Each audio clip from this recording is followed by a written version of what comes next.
El Niño ప్రభావం వల్ల వర్షపాతం తక్కువగా నమోదయ్యే అవకాశం ఉందని జిల్లా కలెక్టర్ బి చంద్రశేఖర్ తెలిపారు.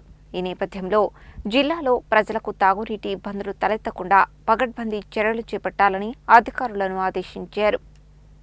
కలెక్టర్ కార్యాలయ సమావేశ మందిరంలో ఇరిగేషన్, పబ్లిక్ హెల్త్, మున్సిపాలిటీ ఇంజనీర్లతో తాగునీటి సరఫరాపై కలెక్టర్ చంద్రశేఖర్ సమీక్షించారు. వర్షపాతం తక్కువగా ఉండే పరిస్థితుల్లో తాగునీటి సరఫరాపై ప్రత్యేక దృష్టి సారించాలని కలెక్టర్ అన్నారు. ప్రజలకు నిర్ణీత సమయాల్లో తాగునీరు అందించాలని, ఆ సమయాలను ముందుగానే కాలనీవాసులకు తెలియజేయాలని అధికారులను ఆదేశించారు.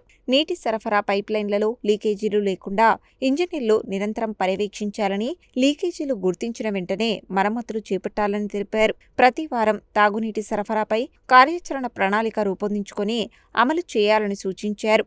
రిజర్వాయర్ల చుట్టూ భద్రతా చర్యలలో భాగంగా ఫెన్సింగ్ ఏర్పాటు చేయాలని ఆదేశించారు. అక్కంపల్లి రిజర్వాయర్ నుండి పానగల్లు ఉదయ సముద్రానికి నీటిని విడుదల చేయాలని ఇరిగేషన్ అధికారులకు సూచించారు.